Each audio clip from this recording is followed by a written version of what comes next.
Antiques Roadshow guest who brought in an old bicycle that had everyone talking, from rust bucket to riches, a giggling revelation on Antiques Roadshow.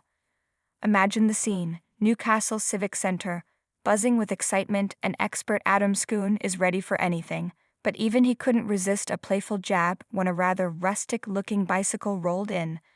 "I'm a really keen mountain biker," he quipped. "I'm used to carbon fiber, Kevlar, aluminum, and you bring me a rust bucket. Where did you get your rust bucket?"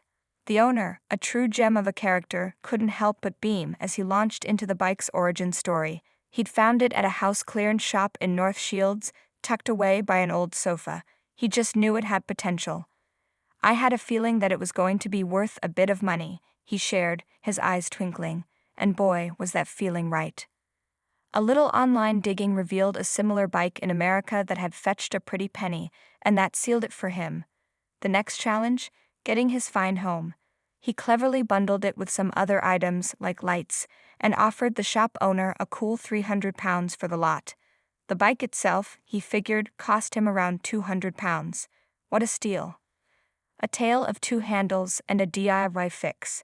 When it came to the bike's finer points, things got even more interesting. It only had one handle when he bought it, so he improvised, adding a second. Adam, ever the detective, observed, "The bike is made of two things, wood and iron. Original handle there, and this one was an old." The guest, an engineer by trade, proudly interjected, "An old file handle. So what I did was I drilled the end, carved it a bit, and varnished it." Talk about resourcefulness. And the seat? It was originally covered in an old piece of cloth.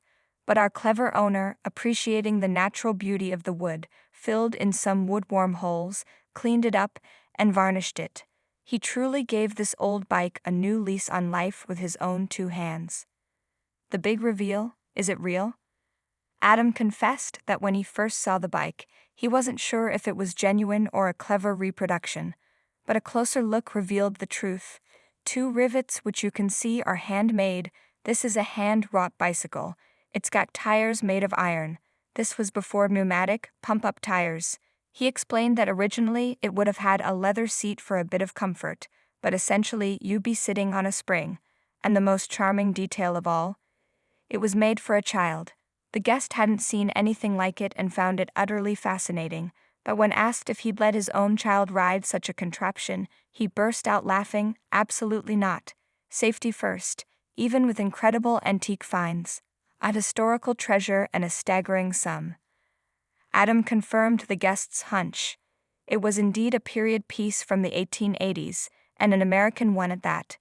These were known as high-wheelers, and the riders of what we now call penny farthings were affectionately known as wheelmen or wheelermen. Then came the moment of truth. Adam delivered the news. "It owes you the equivalent of £200. In this condition, it's clearly worth £2,000. The guest's reaction was absolutely priceless. A stunned "what?" escaped his lips, followed by an uncontrollable fit of laughter.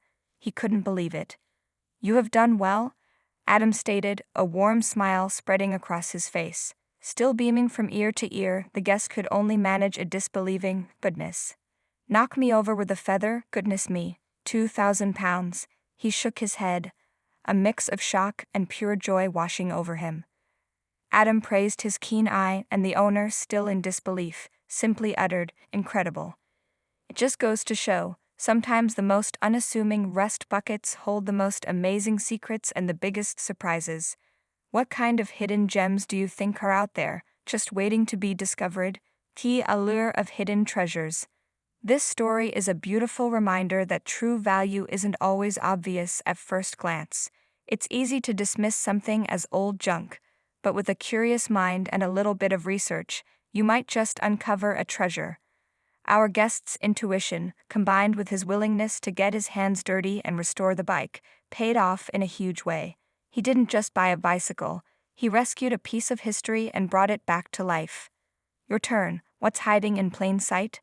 This Antiques Roadshow moment wasn't just about a bicycle's monetary value.